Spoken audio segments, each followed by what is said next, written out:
My decision to be an artist, I think, started at a very late stage of my growing up. It was way after I finished my matric. I worked for Shoprite Checkers and then worked for PPC Cement. And I was really bored and I was getting frustrated by having to report to someone, and I found it very frustrating. And I started looking, and that's when I hit the streets in the city. I went to Newtown and then got to know about the Artist Group Studio. So mid-1998, that's when the turning point started. Later in the years of November, I set for entry exams at Wits Tech and was accepted. In 99, I was starting, and since then, I never looked back.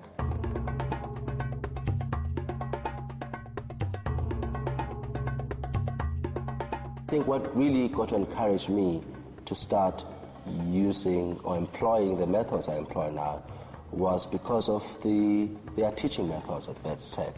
What they really drilled into our heads was that what was very important was a thought around making the artwork rather than the artwork itself. That's what they really put into our heads, and also trying to move away from conventions, try to bring something new. Through your work, you need to start telling a story. That's when I started thinking about what I could talk about, and the identity became my choice. My colonial heritage, views around sexuality, my nationality as a South African, and being Xhosa, and also looked at circumcision. I had to fight like playful, a little subtle, the silly but not silly.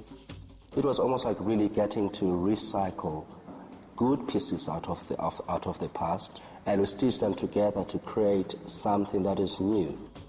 I find it interesting when I speak to people, especially people who are not artists. So when I say I'm a sculptor, they think of wood, they think of something solid or bronze, and I say, no, I make soft sculptures.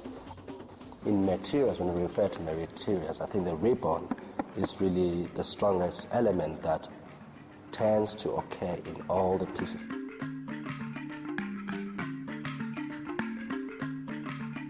It makes me feel very happy to be acknowledged. It makes me feel very good about being one of those people who are telling a South African story from a South African perspective, celebrating being South African, and what it means, the heavy things, the light things, the beautiful things, and the ugly things about being South African. I tried having the conventional job, and that didn't work. I was not happy. There was this yearning that I needed to be a creative person. Even if it means I struggled to make an income out of it. It was more about me being happy in my mind and spiritually. That's what I feel is important for me. It's not the material, but really the inside.